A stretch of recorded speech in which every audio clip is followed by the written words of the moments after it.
Good evening, ladies and gentlemen. Welcome inside R.A. Fagnall Hall on the campus of Elmhurst College in Elmhurst, Illinois.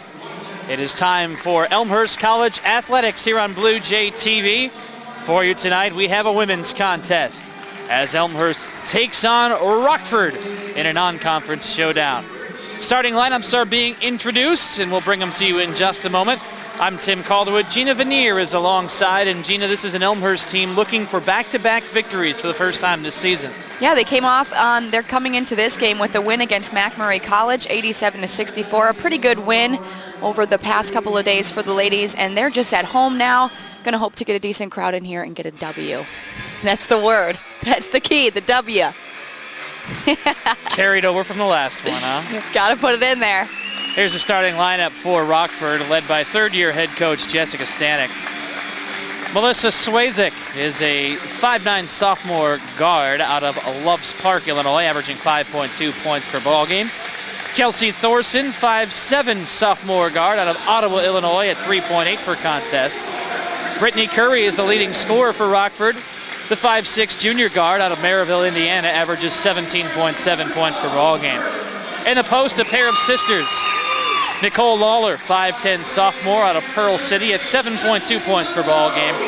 And the dangerous Megan Lawler, the elder of the two sisters, a senior, also out of Pearl City, averaging a double-double, 13.4 points per ball game and 11.2 rebounds per game. For Elmhurst, Jordan Maisto, a 5'5" freshman guard out of St. Charles at 1.4 points per ball game. Kelsey Monroe, a 5'8" senior guard out of West Chicago at 10 points per contest. Rashida Joyner, 5'7" senior guard out of Chicago at 3.3 per ball game. And the forwards, Megan Merklin, a 5'11" junior from Plainfield at 12.5 points per contest. And Megan Ney, a 6-foot junior forward, averaging 13.4 points per night out of Carroll Stream. Rockford enters the contest with a record of 3-6. Elmhurst is 3-5. The Regents, from about 75 miles northwest of our present location, play in the Northern Athletics Conference. A season ago, they were 8-18, 6-10 in the Northern Athletics Conference, good for 4th in the North Division. They have switched divisions this year, are in the South, where they are predicted to finish 5th. They're on a 3-game losing streak as they visit Elmhurst today, losing at home to Wisconsin Lutheran on Saturday in a contest that they led by as many as 8 points. Megan Ney is in the center circle. There's our officiating crew just touching up on a few final items.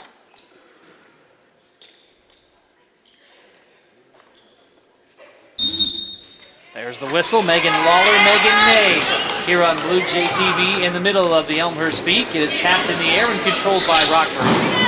Open with possession. Regents are in the black. They travel left to right. Swazik rotating along to the left edge. Back around it goes. Swazik again, lobbing for Lawler. Surrounded to the free throw line for Nicole Lawler, who hits the 15-footer. Megan Lawler is going to draw an awful lot of attention for Rockford in the post. And it's going to leave someone open, which moments ago was her sister, Nicole Lawler. Here's Kelsey Monroe, elbow left. Over to Maisto, right corner, Joyner. Above her head, high for Ney, rotating out of the left edge, Monroe. Lobbing in the lane, Merklin, skipping towards Joyner with 10 to shoot. Joyner on the right wing, tries to drive. It's knocked away and stolen by Megan Lawler.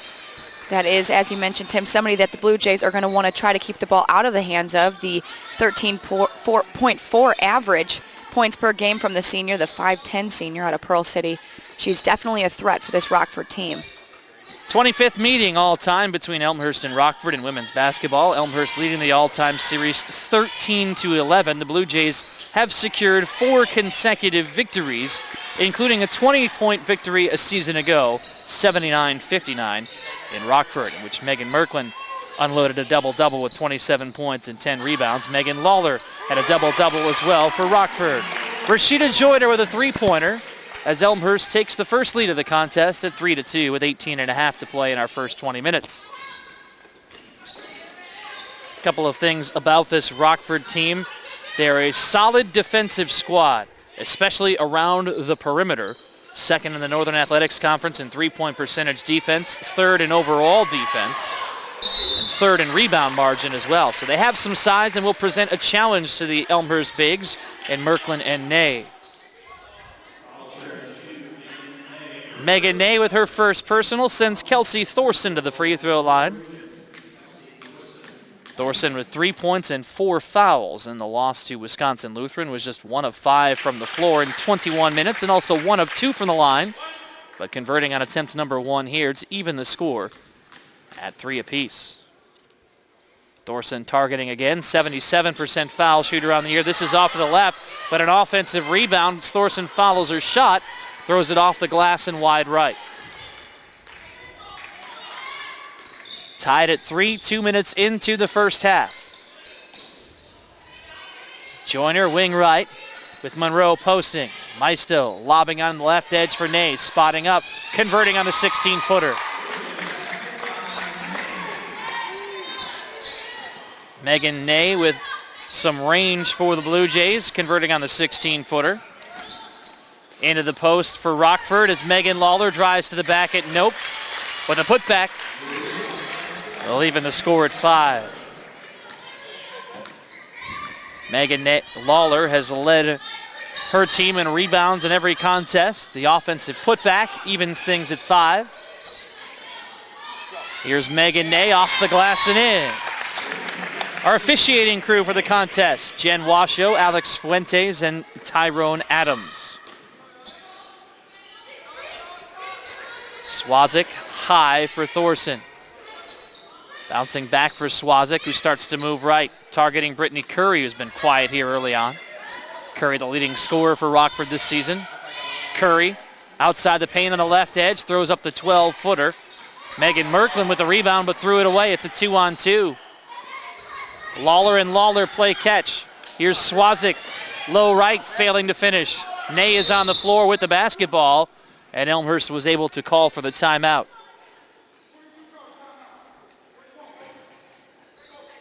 A 30-second timeout with 16:36 to play in the first half. A little early to start using those timeouts. In fact, I was joking with our producer-director, Glenn, before the contest. He's like, you never take timeouts in the first half. I was like, Glenn, you only get 6 timeouts during a game. You're not going to use them all in the first half. So there's likely to be less breaks in the first 20 minutes of play. It's all up to the head coach, not us up here. Our crack production staff here at RA Faginal Hall tonight. I'm Tim Calderwood. Gina Veneer is alongside, and this our final broadcast before the holidays. Elmhurst is in the middle of finals week. In fact, Gina came sprinting in a few minutes after concluding a final. Did you pass? I think I passed, yes. That doesn't sound very confident. Well, you know, I'm past the class for sure. The test, I'm hoping so as well. But, you know, it'll be another week till I find out the exact score. Now that the entire crowd has heard that I probably passed. But yes, rushed in, try to catch the Blue Jays game, and of course, be here to broadcast it to you folks. Watch your words. You are live on Blue Jay TV. Not to mention that you can watch it after the fact as well. Right. Rockford with a little bit of a pressure defense, forcing a turnover. Another area in which both of these teams will be tested, turnovers. Rockford turns it over 21 times a game. Elmhurst likes to run the full court press. They'll correct it and say it's Blue Jay basketball. No, Jen Washoe now says, wait a minute, I called Rockford basketball. That's why I was confused initially. Elmhurst turns it over 20 times a ball game. So turnovers will be a key factor in the contest as well. Curry spinning, dribbles with the right hand. Over to Thorson, wing right, in the lane targeting Megan Lawler. It's knocked away. 24 to shoot for the Regents, with Thorson stepping over to inbound. Substitution for Elmhurst has checked in. Stephanie Mitchell is into the contest for the first time. On the floor replacing Megan Ney. Thorson with having some problems inbounding the basketball. Lawler lobbing for her sister. It's knocked away. Good job by Elmhurst defensively, forcing the turnover. It's in the hands of Maisto, dribbling to the left edge. And back out it comes. Mitchell, high for Merklin. She'll shoot from there. Watched as the defender drove to the basket, and now is headed to the free throw line, looking to add to a 2-point lead.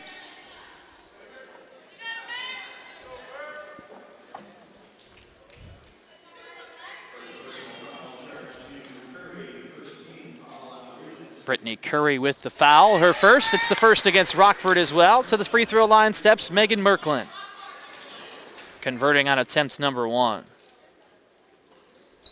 Merklin is good on both this season.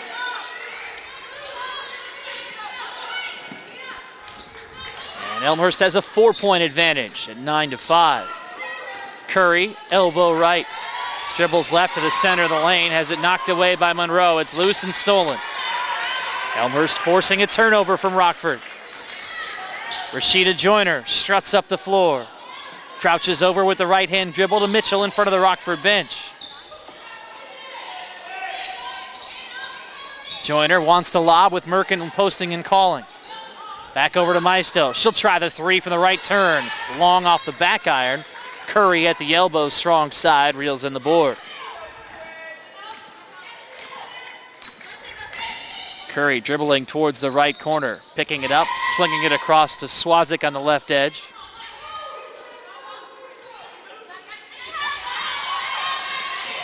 Swazik looking to drive with 10 to shoot into the post, knocked away. Good job by Stephanie Mitchell defensively. Devin Vaughn in for Elmhurst, freshman guard out of North Aurora, Illinois. Nicole Olson entering for Rockford. 8 to shoot for the Regions as Curry hammers the basketball. Bounces it into Nicole Lawler, right corner. Shot clock is down to 5. To the top of the arc for Swazik, driving to the hole and contact. And in fact, an offensive foul is whistled against Nicole Lawler.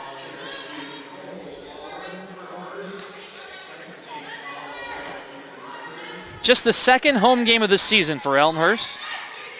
And they lost in overtime to Franklin in their only appearance here in front of the home fans on November 19th, 72-70. 8 of the 11 games for the Blue Jays in the non-conference portion of their schedule will be on the road this season. Monroe into the lane, off the glass and in. A 6-point lead for the Blue Jays at 11-5. The next home contest for Elmhurst on December 31st against Nebraska Wesleyan. Yes, that is New Year's Eve. It is a 1 o'clock tip, though, an early game for you, so you can have plenty of time to go out and celebrate the final days of the 2010 year. Am I really just saying that? Apparently so. Shot clock down to 5. Lawler for Curry, left of the glass, tosses up the 8-footer short. Maisto chases down the rebound in the corner. Maisto's really shown kind of what type of player she wants to be and how she wants to pretty much commit to this program as she drives through the middle there. Her along with Devin Vaughn, the only 2 freshmen holding up the floor right now, but Maisto getting a lot of playing time this season, and Coach Warner's really wanting to put number 12 on the floor as much as she can. Third start for Maisto tonight, averaging 1.4 points per ball game. It's a 13-5 Elmhurst lead. Rockford seems out of sync on offense. In fact, Jessica Stanek pretty much with an entire new cast at the scorers table, as Nicole Olson drops in a triple. It's 13-8. Kind of teased you about it earlier, but all of the Blue Jay TV broadcasts are available for you to watch on demand through the Elmhurst TV YouTube page. As Megan Merklin converts on a 3-pointer, her 6th of the season. Well, she is the 3-point percentage leader of the Blue Jay women's basketball team, right next to Kelsey Monroe. And now Rockford's starting to heat up on offense, getting their feet underneath them a little bit as Swazik converts in the right corner from 16. It is a 6-point Elmhurst lead at 16-10. Monroe pops out. Triggers the three, you bet. And a timeout here, I think. The referee's pointing perhaps to the feet of one of the Elmhurst players. I don't really know what's going on here. I thought Rockford maybe was calling a timeout, and now the official walking over to chat with the Blue Jays. That is Tyrone Adams. And Jessica Stanek wants an explanation as well. Third three-pointer of the game for Elmhurst. They are 3 of 4 from three-point land early on. Perhaps an equipment issue. Either way, it enables the subs to enter. We'll reset the floor. It's Rashida Joyner, Devin Vaughn, Lauren Rhodes, Megan Ney, and Stephanie Mitchell for Elmhurst. Handling the point guard duties for Rockford, Nicole Olson. Caitlin Sullivan has entered. Brittany Curry is in the game. In the low block, it's Danny Battelle, and the jumper on the right baseline from Jessica Björning. And a foul on the rebound.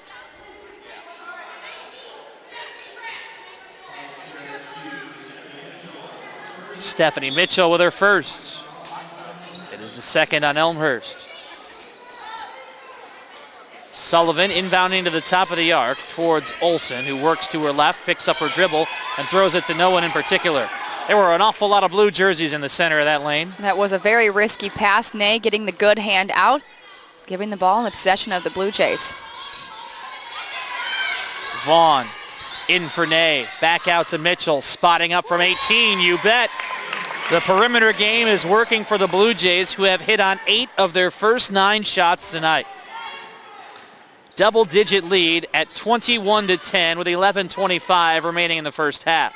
Well, we're seeing a well-run offense, Tim, but most importantly, what I'm noticing is a great implementation of the man-to-man defense, which is really having to make the Rockford team struggle and try to get an offense running, as we're seeing right here. The time clock just ticking away for this Rockford team. It's down to 5 as Olsen moves towards the basket, throws up the running 8-footer. On the weak side, Mitchell with the rebound. Well, Rockford showed a few signs moments ago of settling down on the offensive end, but since then it has been all Blue Jays. With a 5-0 run, and Megan Ney will add to it. A 19-footer for Ney. Make it 9 of 10 for the Blue Jays. This on the heels of Elmhurst's best shooting percentage of the season in their victory at McMurray last Wednesday. Elmhurst shooting 59% in that 23-point win down in Jacksonville, Illinois.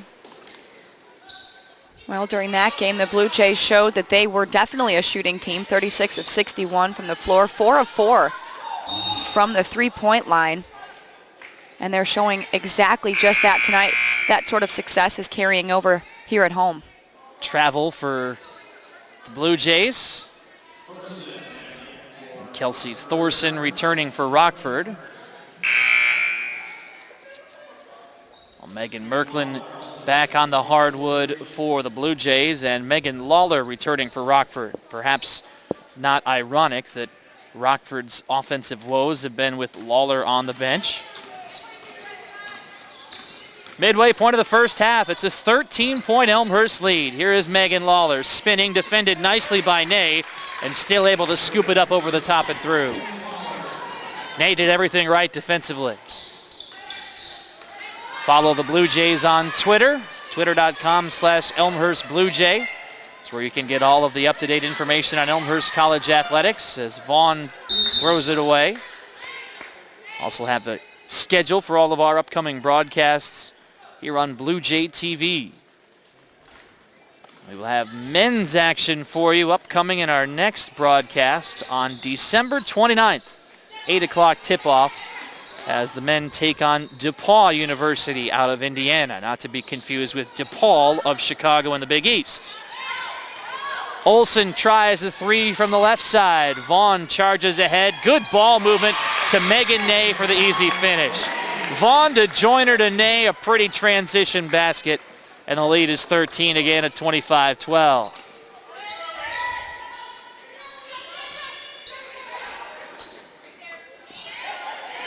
Björning towards the cutting Sullivan, who converts.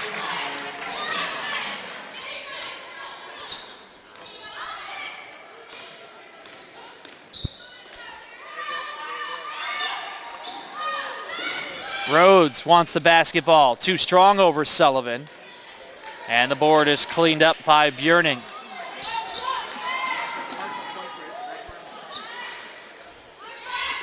Out of bounds to Elmhurst. Jessica Stanek wants to check on the score. I believe it is 25-14. I think they put 2 points on the wrong side. As such, Tyrone Adams will go to the book to try and check. And they do correct it on the board with 8:29 remaining. Elmhurst 25 and Rockford 14.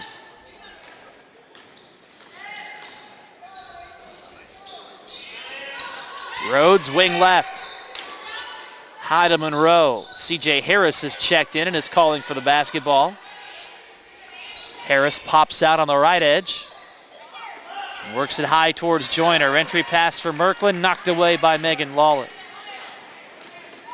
Rockford, though, not able to get moving in transition. They'll set up the half-court attack. Thorson dribbling into the right corner with the left hand. Over towards Björning on the left edge. Back high to Olsen, 10 to shoot. Olsen on the deck, driving, taken away by Monroe. Up to Joyner, 1-on-3, and Joyner will wisely slow it up. Now to Merklin, who thought about the three-pointer and then hesitated on the drive as well. Looks for the cutting Monroe instead. Strong to the hole with a left-handed hook. And on the weak side, coming away is Olsen, who trudges ahead for the Regents. To an open left baseline for Kelsey Thorson, converting in transition. And a full timeout for Elmhurst. With 7:25 remaining in the first half, it's a 9-point lead for the Blue Jays at 25-16. And we step aside. This is Blue Jay TV.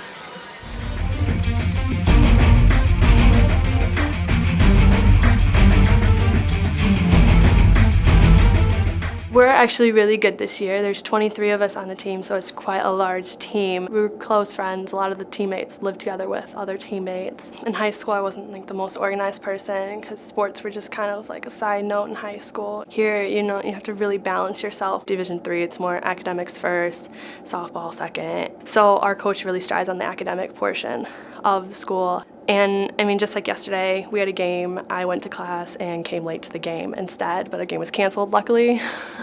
Like softball's really kind of taught me some organization skills, I guess.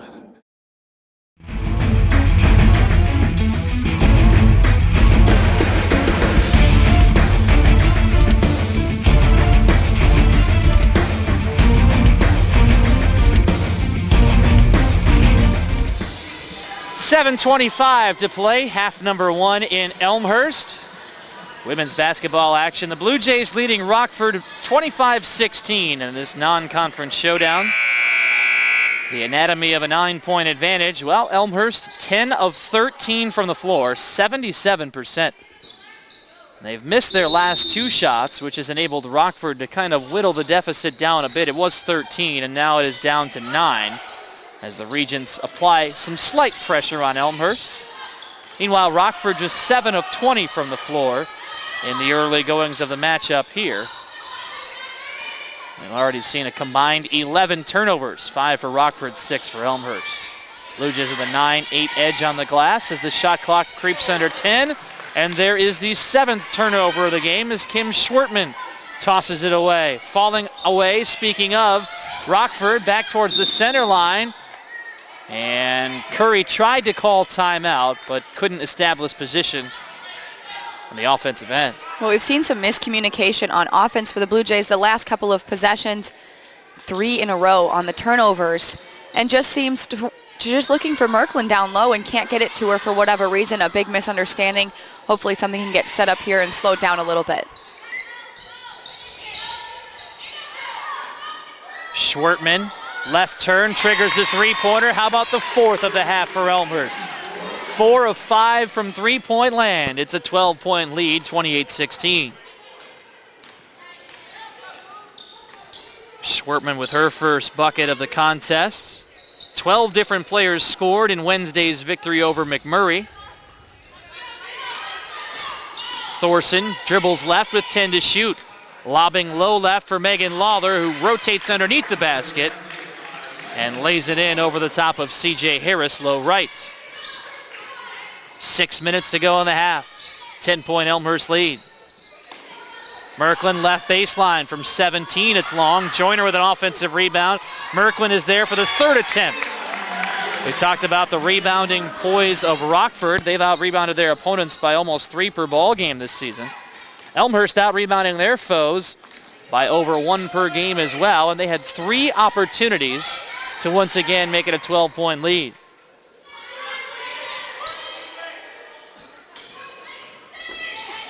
Swazik dribbles left, picks it up. 10 to shoot. Into the lane, Megan Lawler. Knocked down by Harris.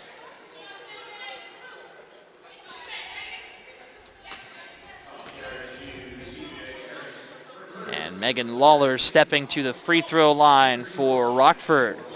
Held to a season-low 5 points in the loss to Wisconsin Lutheran with 4 fouls.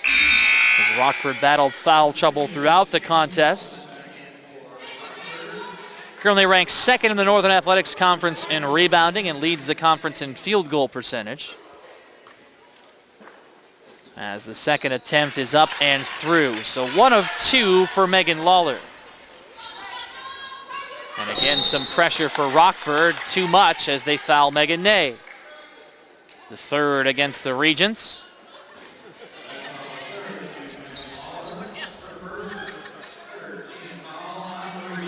First foul on Megan Lawler. A basket would match the largest lead of the half for Elmhurst. That's 13. Merklin outside the lane on the left edge. Towards Ney, left elbow, splash. 32-19.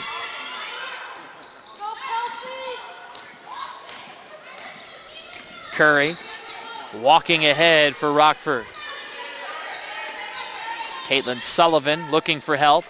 Finding Curry in the paint, off the glass and through on the left edge.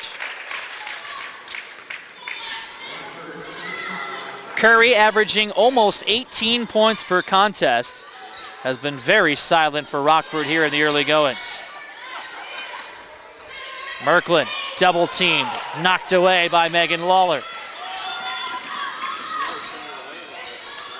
Curry at the free throw line, using the pivot foot. Monroe stepping in front. 1-on-2, Monroe to the basket and a hand check. Curry caught herself once, but then attempting to get back in position defensively is whistled for her second.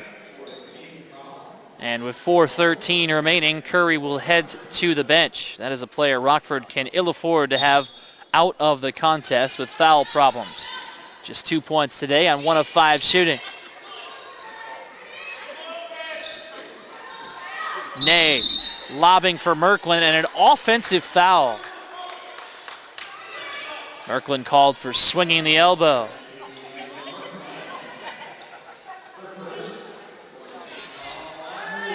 First foul on Merklin and the 4th against the Blue Jays. Rockford looking to get under double digits as Schwertman with a piece of Caitlin Sullivan 45 feet away from the bucket.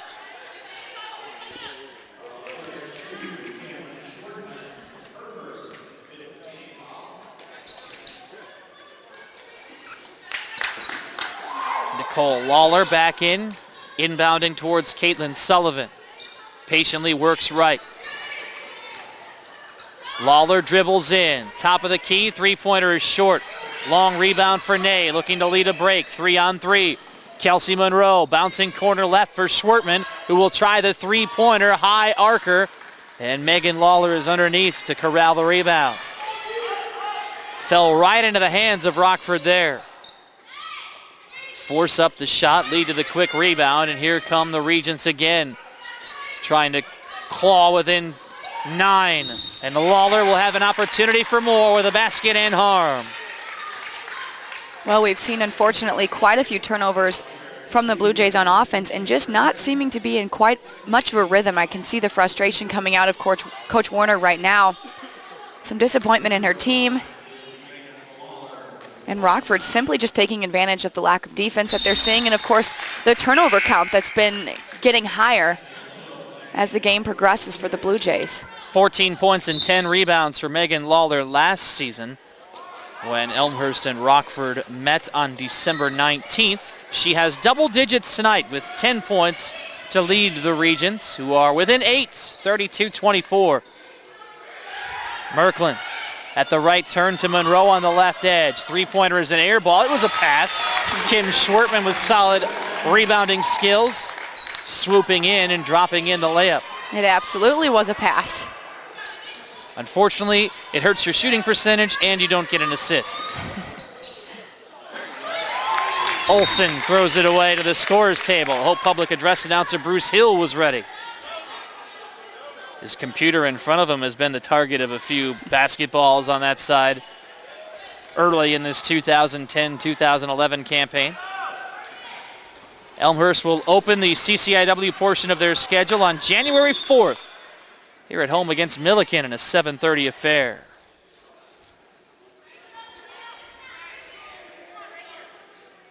Rockford forcing another turnover with 2:37 remaining in the first. They would love nothing more than to find a way to be down by less than double digits. Nicole Olsen hobbling towards the bench, replaced by Kelsey Thorson. Haven't seen too much pressure from Elmhurst. As far as trapping goes, they're playing an aggressive man defense. Just putting plenty of ball pressure on Sullivan as she dribbles ahead. And as soon as I say that, Schwartman with the steal again. Schwartman coast to coast with a left-handed scoop. Kim Schwartman played in only 6 varsity games as a freshman, but don't let that fool you. Her presence as a sophomore has been immense, especially here tonight. The lead is back to 12. Schwartman with 7 points and another steal as well.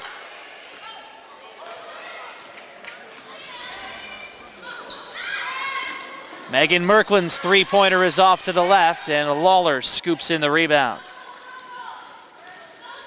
Schwartman with 7 points in the contest on 3 of 4 shooting. She also has a rebound.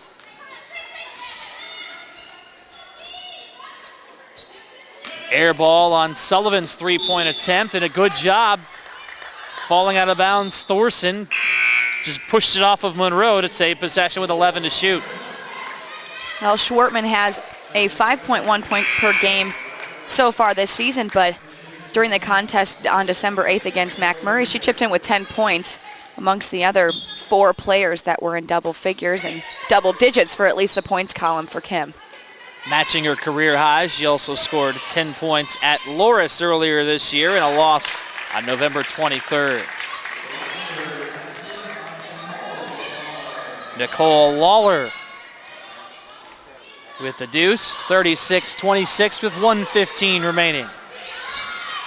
Rockford switching to his own look. And a screen left into the corner. Monroe left open, three-pointer short. Caitlin Sullivan rips away the rebound. Less than a minute to play in the first half.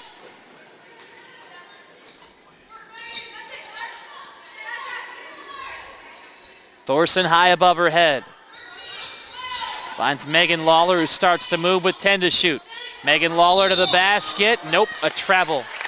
She was hoping to draw the contact and moved her feet without the basketball going with. Well, the turnover from that travel is credited to Merklin there. Great job on defense, getting right underneath the basket, hands up, and forcing a little bit of confusion by the offense of Rockford. 10-second difference, shot and game clock in the half. Rockford continuing with the zone, their first opportunity to play zone here in the half, the 2-3 look. 10 to shoot, into the left corner for Merklin, back to Monroe. Draws the defense in, bounces for Merklin, corner left for 3, converts.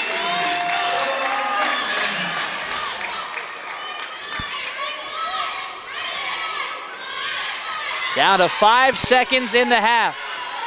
Sullivan lobbing for Lawler, nothing there, and the half comes to a close with Elmhurst in front, 38-26, and a very solid opening 20 minutes of play for the Blue Jays.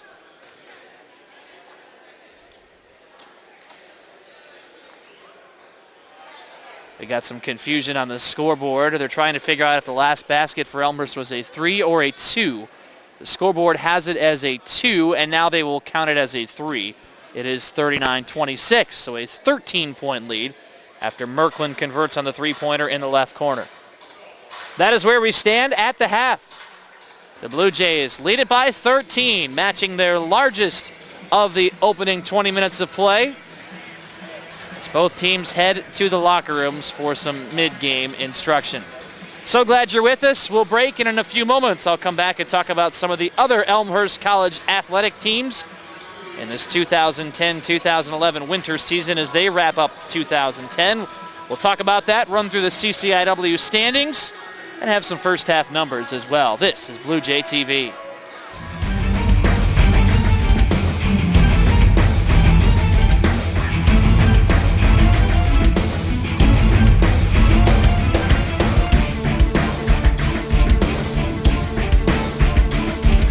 Great. I've been able to achieve some of my goals I've set for myself, and I guess coming to a smaller school in wrestling, I got to be able to start right away and wrestle every year so far. Coming here and be able to compete right away is great. Since coming here in wrestling, I'm a 3-time All-American. I won a national championship this year, went undefeated, 2-time conference champion, conference outstanding wrestler this year. Me and Coach Marinette are pretty close. I go in there all the time and talk to him. Not just about wrestling. And since coming here, I've been able to relate closer to my team and for everything it's worth. Halftime in Elmhurst, 39-26. The Blue Jay women leading Rockford in this non-conference showdown. I want to spend a couple of moments running down the standings in the CCIW. We'll talk about some of the other Elmhurst College Winters athletic teams, and then we'll break again and come back with some numbers. CCIW standings currently: Carthage 6-2, North Park a surprising 6-3, Illinois Wesleyan a disappointing 5-3, Milliken 5-3, Wheaton 4-3, North Central 3-4, Augustana 3-5, and Elmhurst 3-6. Carthage and Illinois Wesleyan continue to be ranked in the top 15. Illinois Wesleyan is currently sitting 11th, and Carthage is slotted 12th. But still kind of a disappointing start for a couple of programs. In the case of Illinois Wesleyan, that was picked inside the top 5 in the preseason D3Hoops.com top 25 poll. Around the CCIW yesterday, Carthage suffered a home loss to the University of Chicago, 49-46. Chicago, typically a strong program out of the University Athletic Association. North Park all over Kalamazoo at home, 70-39. And how would you have liked to have been a part of this? A women's game in overtime with the final score, Olivet Nazarene 110, Illinois Wesleyan 106. Well, I cannot imagine how long that took to complete. Wow. How much? I don't know. 2.5 hours maybe? Well, if you figure that a regular game is 2 hours. Well, I'm sure there was a lot of 60 to 70 points aside. a lot of bench players getting some action on that game too, I'm sure, but wow, what a game. Both of those teams like to run very up-tempo styles for one of those reasons. There's one other game in the CCIW tonight. Augustana is at Aurora, also in a matchup of the CCIW against the Northern Athletics Conference. So that is the schedule today, the results from yesterday, and the standings around the CCIW early in this 2010-2011 campaign. And of course, the games will start to matter once the calendar turns to 2011, as the CCIW schedule opens on January 4th. Speaking of the calendar turning, how about the wrestling team ranked 26th in the NWCA poll, knocking off Lakeland 37-6 last Wednesday in a contest seen live here on Blue Jay TV. Elmhurst with 2 majors, a tech fall, and 3 pins, winning 8 of the 10 matches. They are currently 4-0 overall in dual competition and are off until this weekend. After finals conclude, well, they get a nice little break, no big deal, heading down to Florida for the Gator Duels, hosted by Luther College. Color me jealous. Meanwhile, the men's basketball team, winners of 3 in a row after suffering 4 straight losses, including a couple of close ones to begin the year. They've won 3 in a row, knocking off Loris on Saturday night, 76-68. only trailing twice in the contest. Mike McCurdy with the game-high 17 points. Zach Boyd with 16, 10 of which came from the free throw line.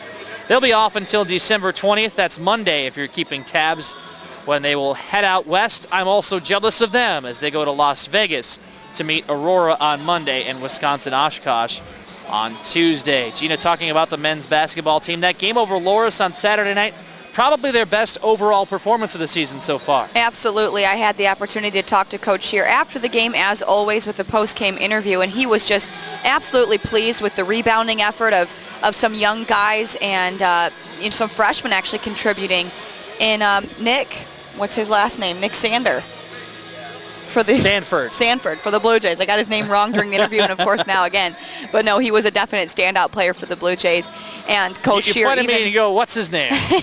And I was honestly in left field, so I didn't know what you're talking about for a moment. He was actually very pleased with the performance, and it's hard not to be. They absolutely showed great effort on Saturday night here at home against Loras, which was an evenly ranked contest between the two teams. Zach Boyd, huge game, Mike McCurdy as well. It was an absolute pleasure to watch the game, and of course he said that he was pleased with the overall growth and development that he's seen from his team in the short 7-game season that it's been so far.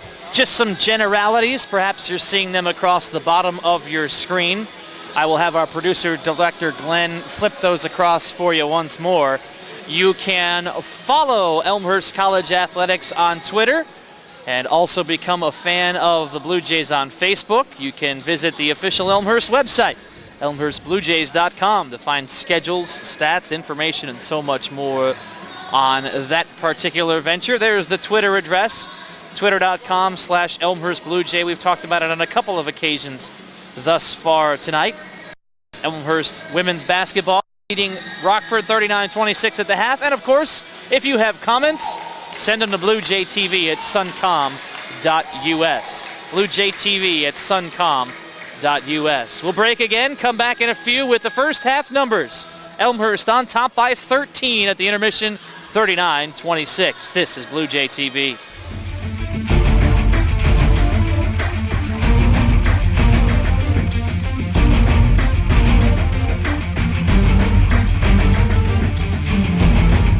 Probably say being on the tennis team is the first one. I get along with the guys really well. We just got back from our spring break trip in Hilton Head. That was really fun. It was good team bonding. A lot of people are friendly. I haven't met too many non-friendly people, I'd say. Everybody's pretty welcoming. The life around here, I'd say, is pretty good. I have a job off campus. I teach tennis for kids. My coach helped me out with it. He worked there when he was in high school. I mean, I try to do as much.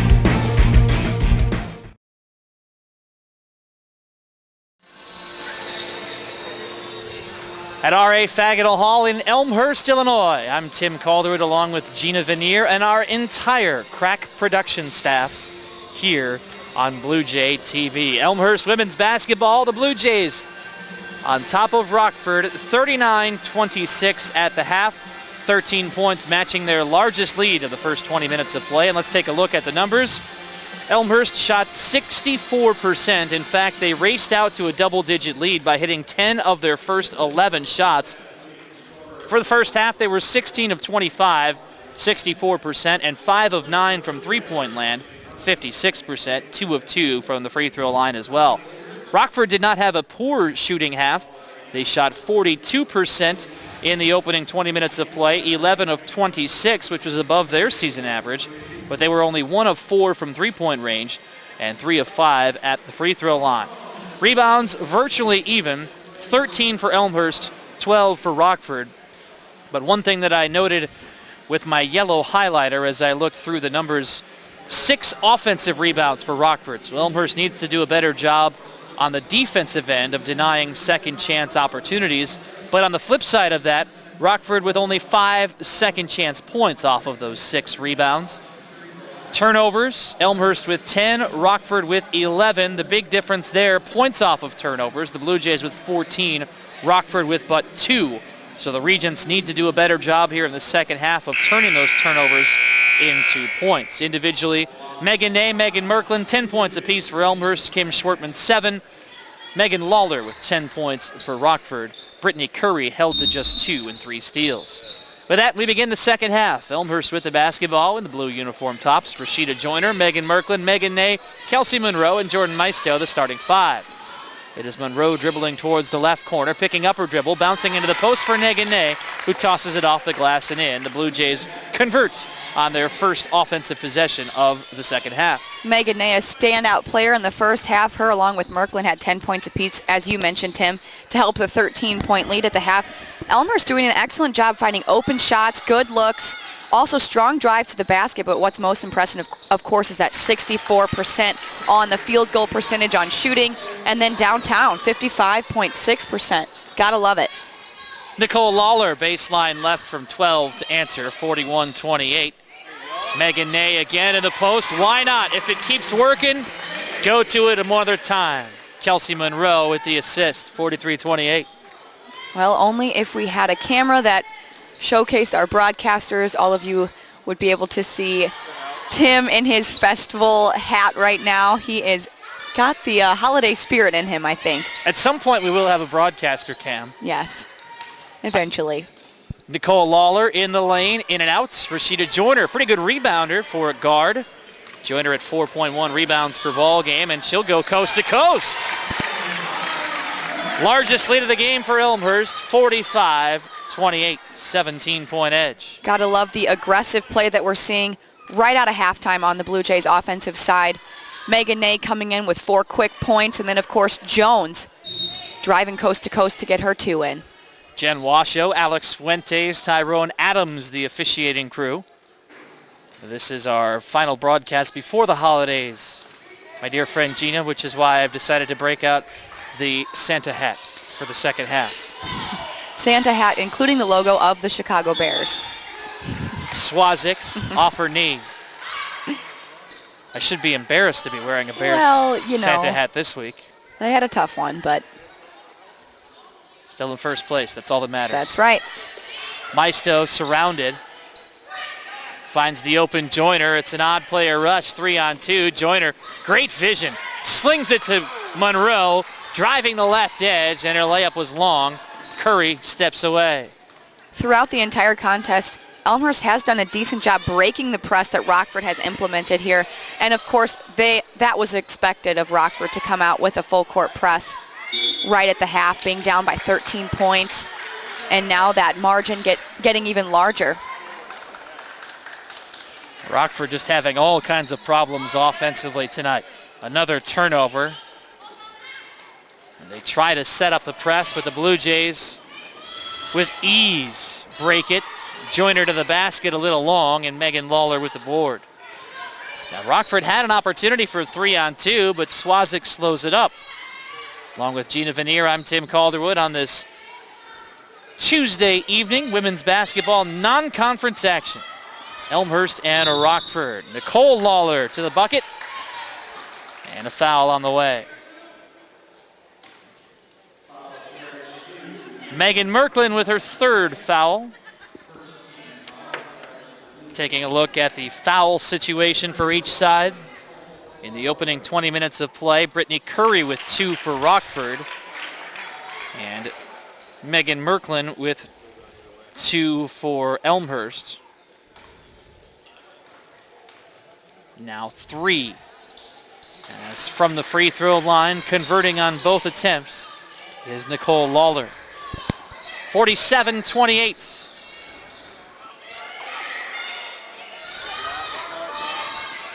Kelsey Monroe to the left side, off the glass and through. Well, I wouldn't be surprised, Tim, after the past 3 easy drives, easy break of the press. Monroe and Jones taking it coast to coast the past 3 possessions. Rockford may just continue to actually discontinue their full court press. 17-point advantage, 47-30. Curry looking for Lawler to the left wing for Thorson, who is open, and hits from 13.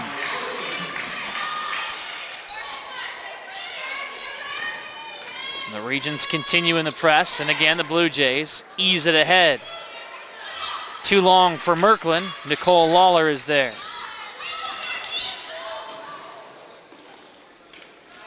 Thorson tries to bounce it towards Megan Lawler.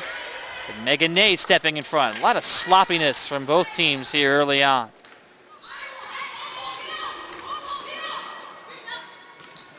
Maisto fakes right, comes back left, lobs for Ney, and a travel before. Well, Tim, I had the opportunity actually earlier last week to actually practice with this basketball team, the Blue Jays basketball team, and it was the day before their game against McMurray, so the practice was probably a little different than their regular scheduled program. But what I picked up on was Coach Warner's, the implementation of her practices are very, very productive, and she runs a tight ship, and she also holds a lot of respect with these girls. They are very, very attentive, and I understand they're at the college level now, but she has a lot of authority and a lot of respect from her teammates, and I think that is very important in a program, especially at this level. It was an absolute blast, too, by the way, minus the all the blisters coming from helping out the team. I just served as pretty much a defensive person the whole time. Tethany Werner in her 4th season with the Blue Jays, 47-39 overall. Elmhurst reached the CCIW championship game last year for the first time in school history. Former assistant coach with the Blue Jays, has twice been in the CCIW tournament. Did you throw a few elbows? You know, I didn't want to be too aggressive. I was a player in high school, played all 4 years in high school, and loved basketball. I was a guard, not shocking there, but I had a blast. And actually, she did let us play a little offense. So another thing they do is they have some football players come in and actually practice with them too, which I think is a major help. Just because the strength aspect of the players coming in and kind of motivates the girls a little bit more. And then it was me and a former basketball player, the only 2 girls helping out with practice, but she was absolutely very much appreciative of us coming in and serving as extra defenders, and it was fun. 47-34. Merklin travels.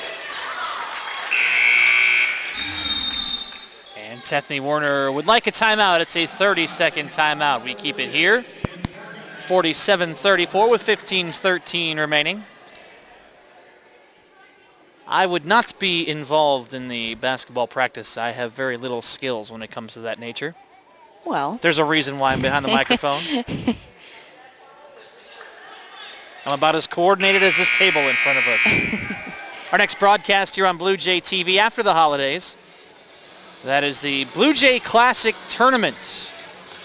December 29th. 4 teams here at R.A. Faginal Hall, men's basketball. And the men take on DePauw University at 8 o'clock.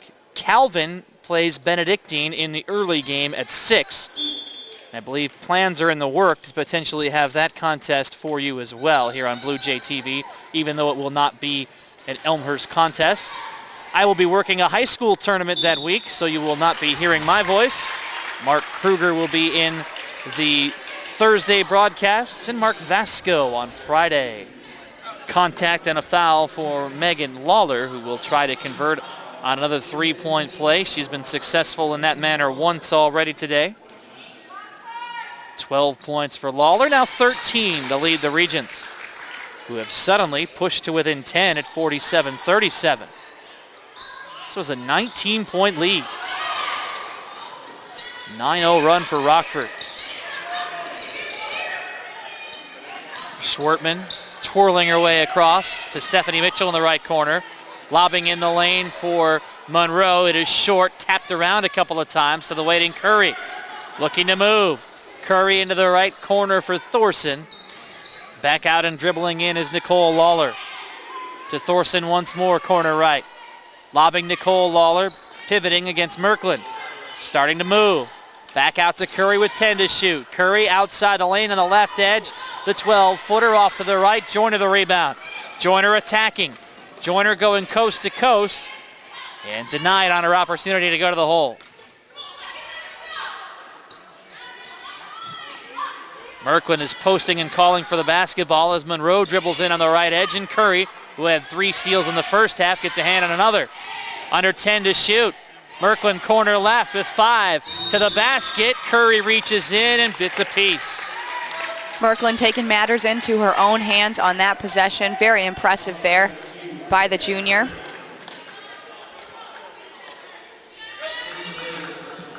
And Megan Merklin headed to the free throw line where she was 2 of 2 in the first half. And now 3 of 3 in the ball game for the 72% foul shooter on the year. Second most free throws attempted on this squad. Only Megan Ney with more free throws, 33. Merklin is 4 of 4 at the line today. The Blue Jays snap the run. 12 points for Megan Merklin in the ball game.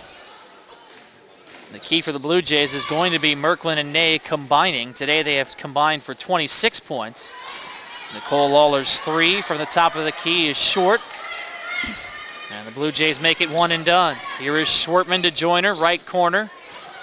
Opting to back it up.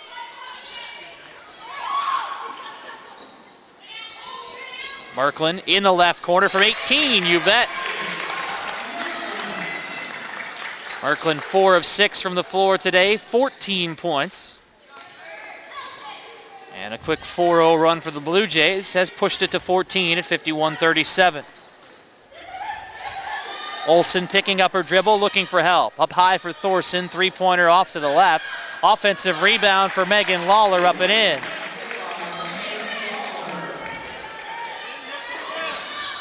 Lawler seems to find herself in the right place often. 6 consecutive double-doubles earlier this year. From November 20th through December 7th, and she rips away another one underneath.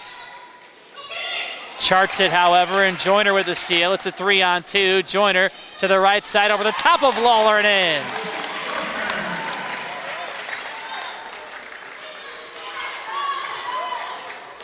(53-39).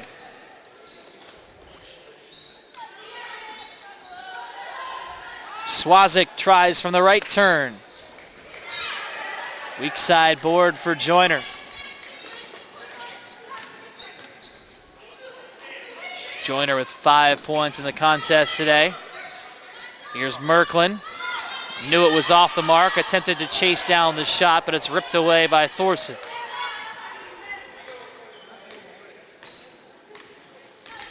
Rockford will ease it up the floor.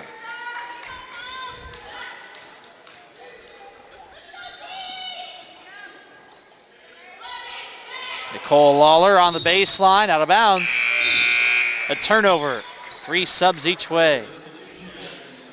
Well, not too long ago, Rockford, under head coach Bob Amsbury, embarked on one of the greatest turnarounds in NCAA history. Had one of the longest losing streaks, and in one season ended up advancing to the NCAA tournament. They were regular visitors to the NCAA tournament. Since Amsbury, who's now the head coach at Wartburg College, has left, they've been under 3 head coaches, including Jessica Stanek, who's in her 3rd year, as they try to return to that level in the Northern Athletics Conference. 8 and 18 in each of the past 2 years under Jessica Stanek, who is 19 and 42 overall. And they have the basketball down 14. And Swazik fails to control. Boy, a lot of these turnovers aren't even forced for Rockford here early on. We're seeing a lot of kind of lazy offense being played here by Rockford, and a lot of the turnovers, as you mentioned, Tim, just come from lazy play in general. And the Blue Jays, of course, taking major advantage of that. Devin Vaughn back out to Schwartman. Vaughn in the right corner.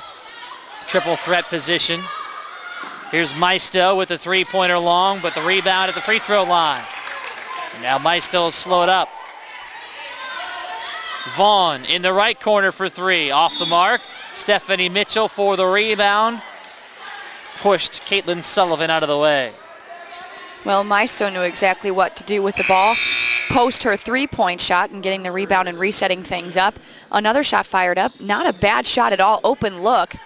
Not exactly sure if that's exactly what the Blue Jays were looking for, but getting a lot of open shots is exactly what we saw in the first half as well, and the success that came from taking those shots. So not afraid to put them up. Along with Gina Veneer, I am Tim Calderwood on this Tuesday night in Elmhurst. Rockford maintaining possession with 18 to shoot. Nearing the midway point of the second half of the ball game, in which Elmhurst has led by double digits for a majority of the contest. Presently leading it by 14. Seeking back-to-back victories for the first time this year. And a push. Elmhurst 3-5 on the season. They lost their first 3 games of the season before heading out to California Lutheran to record their first win. Since then, they're 3-2. And counting last Wednesday's victory over McMurray. Falling to the floor is Buttle. And it's another unforced turnover for Rockford. Well, it's a pretty evenly matched contest here between Rockford and Elmhurst. Elmhurst, they have actually won the last 4 meetings, and the last victory came with a 20-point lead and victory over Rockford, and they're hoping to get their 5th win here tonight at home in a row. After the this will be the 25th meeting between these two teams. Rockford has switched to his zone. It'll leave Schwartman open in the right corner. 3-pointer, no, but an offensive rebound for Vaughn. The 2-3 zone will leave openings in the middle. It will also leave openings in the corners for 3. And it can also force a traveling violation.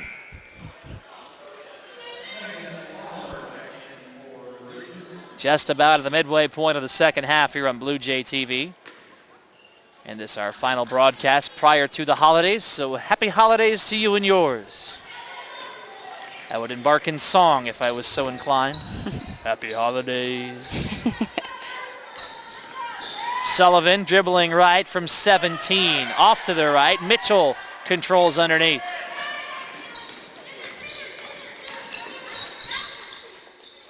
Megan Ney, good feed from Schwartman up and in. 16 for Ney, a game high. Well, you gotta love the push that we're seeing on offense here by the Blue Jays. Maisto bringing the ball up strong, and Ney finding herself wide open under the basket. And a timeout for Rockford with 9:26 to play. It is a full one. Elmhurst leading by 16. 55-39. We break. This is Blue Jay TV.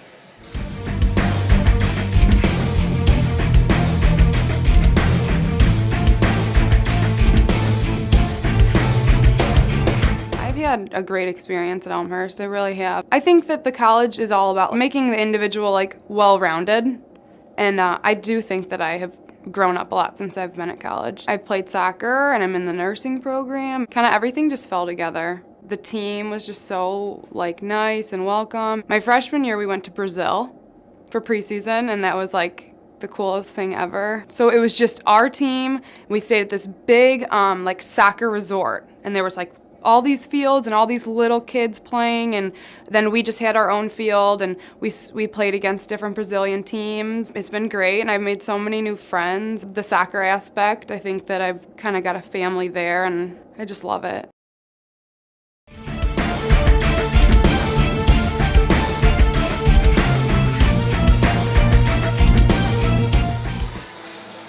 First time out of the game for Rockford. With 9:26 to play, the visiting Regents trailing 55-39 in Elmhurst tonight. Non-conference action. Rockford breaks with Megan Lawler, Nicole Olson, Danny Buttle, Kelsey Thorson, and Caitlin Sullivan. The Blue Jays break with Devin Vaughn, Megan Ney, Stephanie Mitchell, Megan Merklin, and also Jordan Maisto. Elmhurst continues in the man defense. Nothing has come easy for Rockford today, that's for sure. Merklin is all over Sullivan, who comes back to the left edge and help defense stepping in from Ney. Thrown away, Maisto the steal. Maisto ahead of Thorson to the basket on her way to the free throw line. Quick little freshman she is, huh? Maisto out of St. Charles. Prepped at Burlington Central, where she was a 4-year letter winner and a 2-time unanimous first-team all-conference. You can understand why she is such a well-thought-of player for the Blue Jays. One of only 2 freshmen, Devin Vaughn being the other, and Lauren Rhodes, I guess, who have been seeing steady time. Maisto, the only freshman in the starting lineup. For an 18-point lead, it's through, 57-39.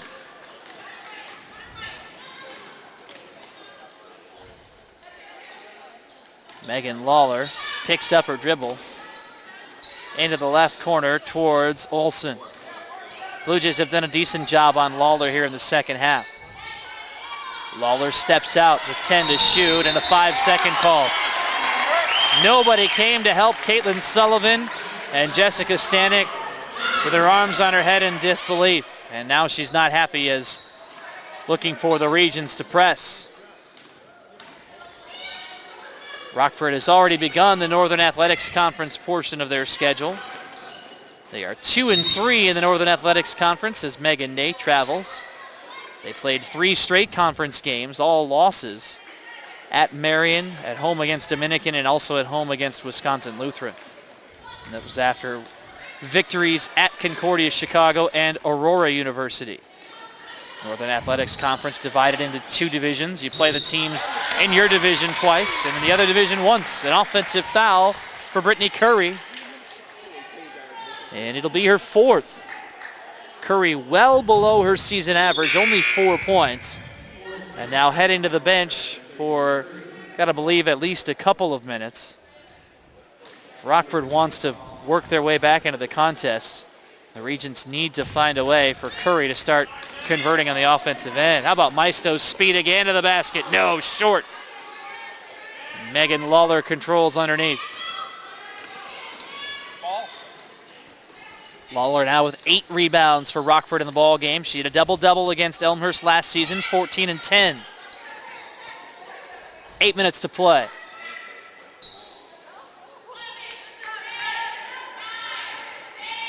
Sullivan picks up her dribble. Targets Swazik in the right corner. Down to 4 for Lawler. Low right, fouled. With 1 second on the shot clock. That is not the time to commit a foul. Well, until that 1 second, the 29 seconds prior to were excellent defense showcased by the Blue Jays. Unfortunately, now going to put Rockford at the line with that last second foul. 4 bodies for the Blue Jays. Kelsey Monroe returns. Rashida Joyner is back, checking in as well. Lauren Rhodes, who appeared in the first half. And for the first time tonight, another freshman, Haley Rowe out of Colorado Springs, Colorado.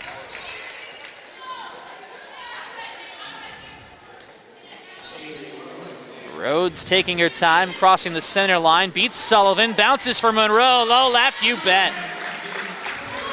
Rhodes saying, I've got some speed too. Here it is, and then bouncing to the open Monroe. 59-41 with 7:28 to play.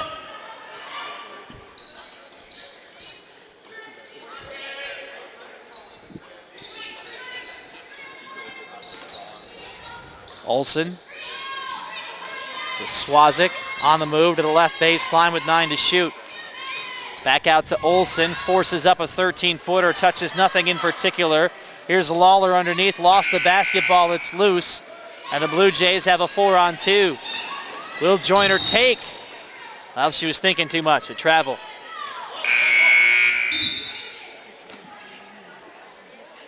Under 7 to play, 59-41.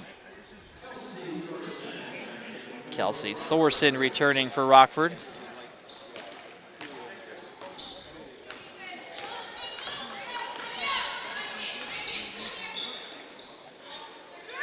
Swazik looking to lob as Buttle pops out at the left elbow. Here's Megan Lawler in the lane, scoops home the right-handed finish. Megan Lawler with a game best 19 for Rockford. 7 of 8 from the floor. Monroe tosses up the 10-footer, and a hold is called on the rebound. That'll be the 6th against the Blue Jays. The next one will place Rockford at the line. Returning is Nicole Lawler. With 6:24 to play. Well, the immediate goal for Rockford is to try to trim it under double digits. Swazik high left. Leaves it for Olsen. Olsen towards the right corner. Picks up her dribble, lobs for Megan Lawler. Onto the left edge for Kelsey Thorson, following her shot off with a miss from 15. Couldn't get the position on Joyner, who lost it. And now Swazik underneath for Kelsey Thorson, 59-45. Stephanie Warner telling her team simply no more turnovers. With a 14-point Elmhurst lead, Rockford is not giving up in this contest, Gina. Not at all. What you had said was just to cut it down to single digits for Rockford. I think that is most definitely their goal. But for the Blue Jays, it's 1, no more turnovers, and 2, limit your fouls. We've seen a couple of poor fouls by the Blue Jays the last couple of possessions here. And I think that right now is very important, and also finding good open shots and making sure that they're ones you're going to take and not too early in the time clock. Seems like they're settling a little bit for three-pointers right now as well. Granted, they do have a smaller lineup on the floor. Into the lane for Swazik, blocked by Merklin, into the arms of Lawler, who is dropped to the floor. And a Lawler who is 5 of 6 at the charity stripe today. We'll be looking for more.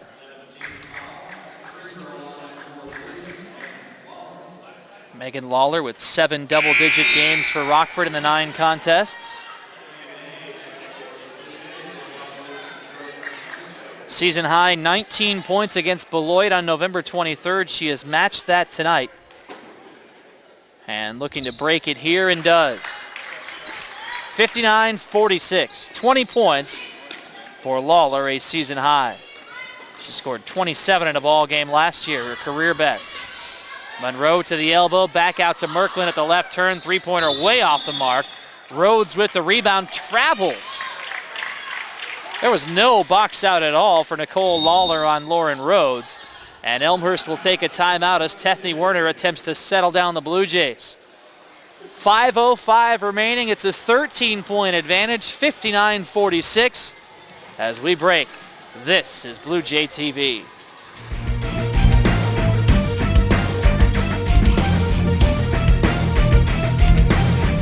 I've had a great experience at Elmhurst. I'm obviously involved with the volleyball program. We're like sisters. It was instant friends as soon as I came here. Every year, the seniors get to pick places where we want to go for a tournament. So we've been to California, Colorado, Boston, and it's just been a fun experience because not only do we play volleyball, we also get to do touristy types of things. I would say we're pretty close because we practice 5 days a week for 2.5 hours. We're lifting, we're doing bonding things, and we're traveling on the weekends. So you're pretty much with these girls for 3 months every single day for hours. So we're all pretty close.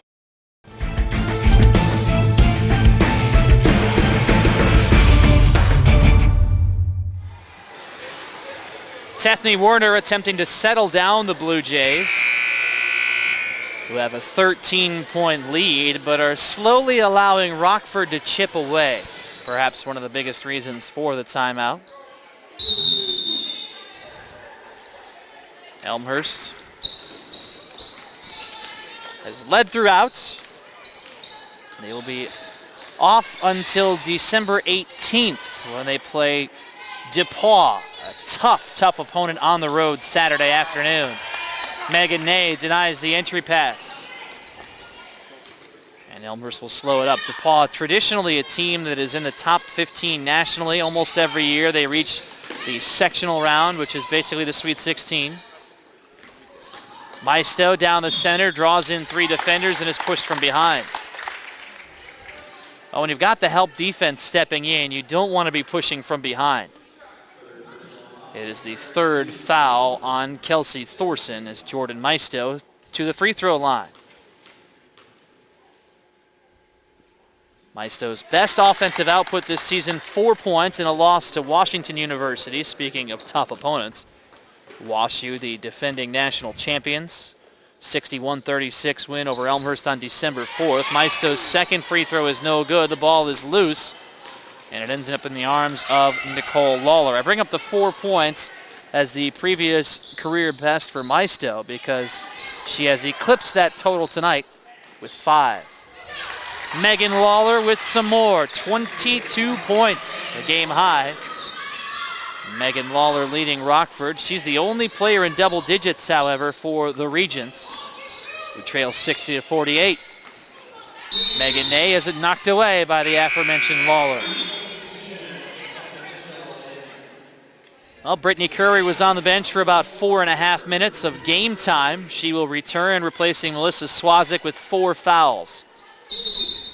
Curry, the leading scorer for the Regents, held to just 4 tonight. Lawler reaches out, got a piece. Shot clock is down to 10. Maisto wing left. High for Rhodes. Rotating right edge, Merklin.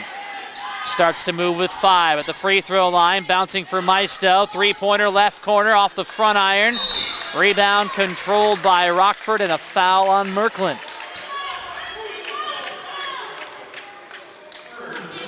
Third on Megan Merklin. The 8th on the Blue Jays, and Rockford will have an opportunity to potentially pull within 10 points without any time ticking off the clock. Got to admire the fight in the Regents. Nicole Olson with 5 rebounds, 4 fouls, and 3 points in the loss to Wisconsin Lutheran. Misses her free throw attempt off the back iron. And now Elmhurst will have an opportunity to dwindle some more time off the clock. Maisto between the rings, moves left, crosses over with the dribble to the right hand as Monroe pops out in the right corner. Down to 10 to shoot. Merklin dead on to the left edge for Maisto. And an offensive foul. Stephanie Mitchell with her 4th, setting a screen.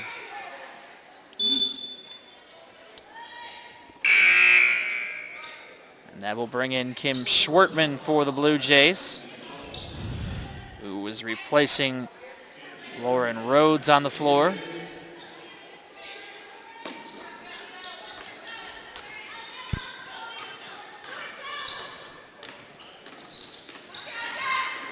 Olsen directing traffic, takes it herself. Wing right from 10, out of bounds off of Merklin, staying with the Regents. 3:02 to play. Caitlin Sullivan looking to inbound. Finds Nicole Lawler on the right edge, who has it ripped away by Monroe from behind, and a foul is called. Getting a little too over-aggressive at points as well here in the closing moments. Well, 10th foul now against Elmhurst. 2 free throws the rest of the night. Wasn't a terrible effort by Monroe. Just, you got to be a little less aggressive now, right now. The clock, your enemy, as well as the fouls because of Rockford being in bonus, finding themselves at the line more often. To pull within 10. Nicole Lawler with 3 double-digit performances this season. In double digits tonight for Rockford as well with 10, as Schwartman, quick to the basket, left the layup short, and Sullivan chases it down. This game is not over. 2:45 to play. Rockford with an opportunity to claw within 8. Curry, stutter stepping left, will trigger the 3-pointer off the back iron. Rebound kept alive, and it's brought in by Merklin. That was perhaps too quick of a shot for Curry, who's had to struggle getting into rhythm tonight with the foul problems. 2:20 to play. 10-point Elmhurst lead, 60-50. Monroe up the left edge, off the glass and in. Good take for Kelsey Monroe to the bucket. A good take and a very important 2 points there. Put them back at a 12-point lead here against Rockford. Kind of cut the momentum there that Rockford had going for a while. Monroe is the 3rd Elmhurst player in double digits with 11. Nicole Lawler from 16 on the right baseline, off the mark, and with under 2 minutes to play, Elmhurst will start to use some time.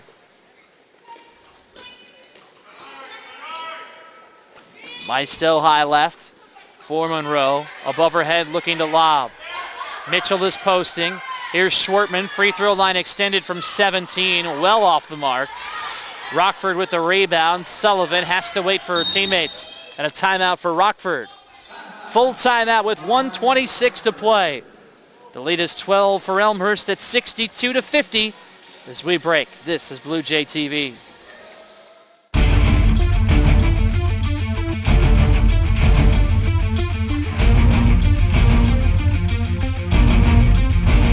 With athletics in school, it's just, with me, I did it all throughout high school, so I needed to do sports in order to stay focused. I run cross country in the fall and track in the spring. I was injured my freshman year and I just felt like so off track. It didn't feel natural. Like, I think a lot of the students coming from high school and coming to D3, it's like what they need to stay focused. I mean, if you could do it in high school, you could do it here. The bigger schools, you don't have the coach time like you do here. You can just join the team and just have fun. We actually just went to Tennessee for a spring break trip, so it was different. It was a lot of fun being able to travel. We had 2 first place finishes, so it was kind of impressive. It's nice having like that other family aside from like, you know, being at home, because you're with them all the time. Don't be afraid to go out there and try new things.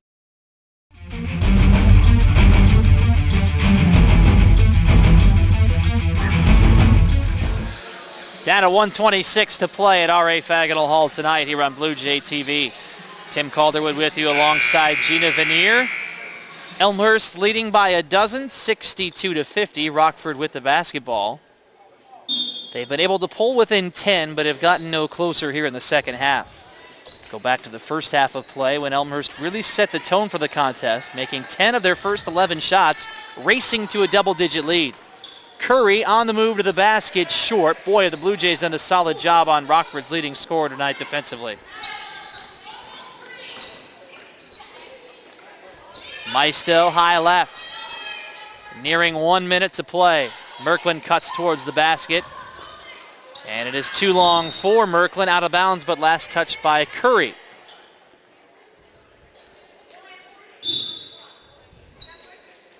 And the shot clock was reset. So the officials just checking to see how much time they can tick it down to. It is at 14 as they reset with 57 7/10 to play. Maisto corner left with 10 to shoot. Over to Schwartman at the right wing. Now it is Monroe dribbling left around the arc. Inside the paint, the 3-footer is short. Monroe, though, takes away the rebound. And now she steps back and throws it off the side of the backboard. Well, Monroe with an athletic rebound probably should have decided to take some time as Rockford takes it to the hole and pulls to within 10 at 62-52. Instead, she forced up a shot, and it enabled Rockford to race ahead in transition. We've got a timeout. We'll keep it here during the stoppage. Well, I think Monroe might have, for whatever reason, thought that the shot clock was still going and threw up a shot there.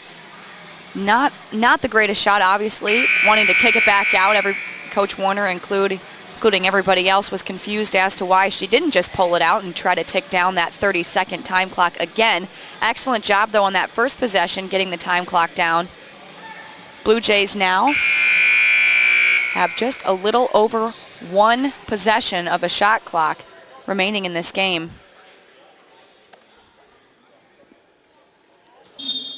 Three-second difference between the shot clock and the game clock as Megan Merklin inbounds the basketball to Schwartman. Bounces onto the left edge. And the Blue Jays will run corners. Jessica Stanek wants Rockford to come up and foul, and they will finally get to Jordan Maisto. Career best 5 points for the freshman. Rockford had a foul to give. That is only the 6th foul on the Regents. So a quick foul again as the clock continues to run down to 15 seconds. And Jen Washoe will head over to the scorer's table to check on a couple of things here. First will be to see how much time should be placed back on the clock as the 4th foul is called against Kelsey Thorson. The second will be what foul it was, and they will check the book officially.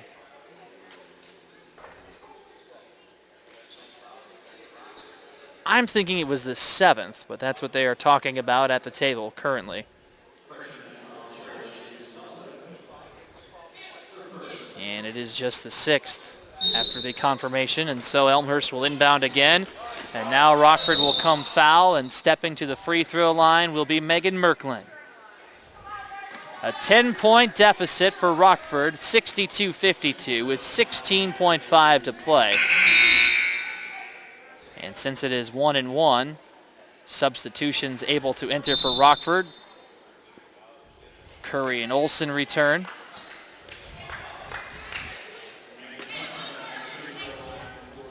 Foul was on Caitlin Sullivan, her second.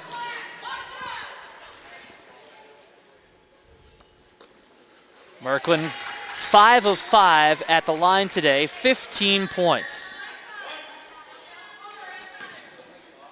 Elmhurst as a team in the ball game, 8 of 9 from the line and now 9 of 10. Back to a 12-point lead, 64-52. Swazik aims towards the Rockford bench, angling right. Swinging out to Curry on the left baseline, into the lane, underneath, off the glass and in. With 4.7 remaining, Elmhurst just has to inbound the basketball. Rockford will not foul. And for the first time this season, Elmhurst College has won consecutive games.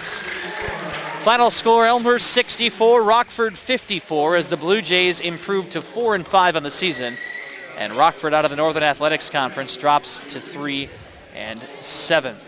Coming up in mere moments, we'll have some final numbers for you. And Gina Vanier will chat with the head coach, Tethany Werner. Back with a post-game show in moments on Blue Jay TV.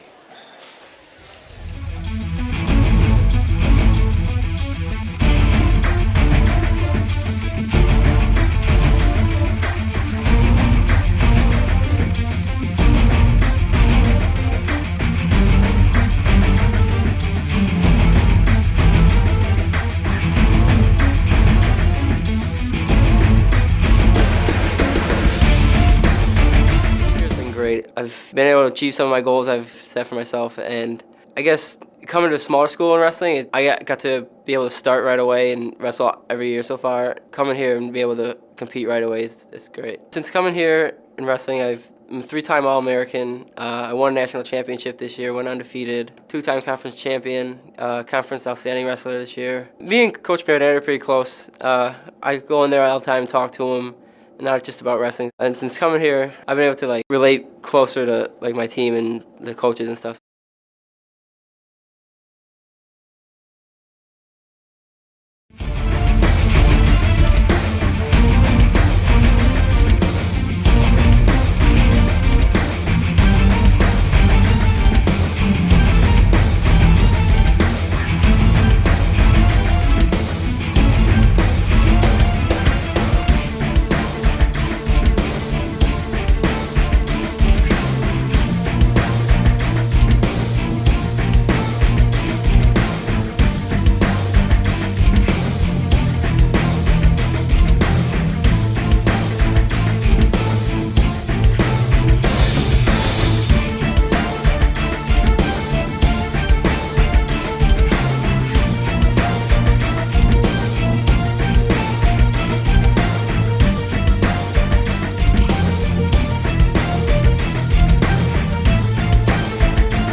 The season, Elmhurst in finals week. The Blue Jays victorious tonight. Women's basketball action 64-54. The final score over Rockford College. Gina Vanier will chat with Elmhurst head coach Tethany Werner in a few moments, talk all about this contest as the Blue Jays, for the first time this season, have recorded consecutive victories. They won last week at McMurray on Wednesday and are victorious tonight here as well by the final score of 64-54. And perhaps Elmhurst can start to build some momentum as they look towards the start of the CCIW, which will begin on January 4th against Milliken. In my hand is the final statistical sheet. We'll get to that very shortly. The Blue Jays with 3 double-figure players tonight. Very solid balance throughout, and they did a solid job as well on the leading scorer for Rockford in Brittany Curry. We're lining up the interview with Gina, who's down with Tethany Werner, and I believe we're ready to go to her. No, you're fine. Courtside here with Coach Warner. Big victory tonight against Rockford College. Gina Vanier, Coach, thanks for being here with us tonight. You guys were on fire in the first half. Came out, made 10 of your 11 shots, 64% in the first half. What was working for you guys early on? I really felt like we made the extra pass. We were very unselfish. We just didn't come down and make one pass and then a shot. I thought they just really moved the ball around inside and out, and that was a key because Rockford's defense was just crashing in and on our post all the time, so I really felt like we had to make the extra pass. Up by 13 at half. Going into the half, you guys were up by that 13. A good margin there to have, winning the game by 10. What was the approach coming out after that half? You guys came out very forceful. Was that the idea? It is. We're kind of struggling this year on momentum of just like always not riding a roller coaster. When we're up, we need to stay up. If we can put away a team by 25, then I really feel like we need to. And so that was important. The last game we played McMurray, we did that. We had a powerful second half at the beginning, and that was the thing with coming out of the locker room. We were like, let's stick to the game plan. Let's do what has got this lead and continue with the second half. 4-5 on the early season so far, but 2 in a row for you here against Rockford tonight at home. What's the approach for Saturday going into the game against DePaul? For DePaul, they're a very good team. I think anytime you play a top 25 team, we've got to keep our turnovers low and our mistakes to a minimum, because they're a team that if you miss a shot and then come down and we foul, we're just compounding one mistake after another. Thank you very much, Coach. Again, Coach Tethany Werner here with me. Gina Vanier, thanks. You guys, back to you up in the booth. 64-54, Elmhurst with the victory. 2 in a row for the Blue Jays as they take care of Rockford tonight at home. Well, let's examine the final numbers for the contest. Well, Gina was talking with Tethany Werner about the first half shooting-wise. The numbers were not as kind to the Blue Jays in the second half as they shot just 35% from the floor and did not make a single three-pointer, 0 of 6. However, they had built such a solid lead that they were able to post the 10-point decision, 64-54. Rockford shoots 42% for the game, above their average, and makes only 1 three-pointer on 8 attempts. They were 11 of 15 from the line. Rockford out-rebounded Elmhurst 32-26 in the contest. Among those, 11 on the offensive end, leading to 12 second chance points in the contest for the visitors, who were led in scoring by Megan Lawler's 22 points and 11 rebounds. Double-double, number 7 on the season for Megan Lawler. 10 points for Nicole Lawler as well in the contest, while Elmhurst with Megan Ney and Megan Merklin scoring 16 apiece and 11 from Kelsey Monroe in the contest. So, Gina, it leads to the second consecutive win for the Blue Jays, and they get a positive heading into this finals week. Absolutely, they do. Coach Warner, as you could tell down there, a humble spirit, but very pleased with the victory, happy with her team, and hoping that that momentum again can carry through and go to Saturday's game against DePaul. I was disappointed that you didn't ask whether I could get into the next practice. Maybe next time. I should have asked her and asked maybe if it had anything to do with the victory that I was able to help them out at their practice last week. Well, a happy holidays to you and yours. We will talk to you again after the holiday season. Our next broadcast here on Blue Jay TV will be in the Blue Jay Elmhurst Classic here. Men's basketball taking on DePaul University. The 29th, 8 o'clock tip-off. We'll have the other game for you as well, featuring Benedictine and Calvin. That tips at 6 o'clock. So that will be the next men's contest. And our next women's broadcast will be on New Year's Eve, the final day of 2010. Make your plans now to be with us in the afternoon, a 1 o'clock tip-off here against Nebraska Wesleyan University from R.A. Faginal Hall. So far, our entire crew here on Blue Jay TV, and for my partner, Gina Vanier, I am Santa Bear Tim saying thanks for watching.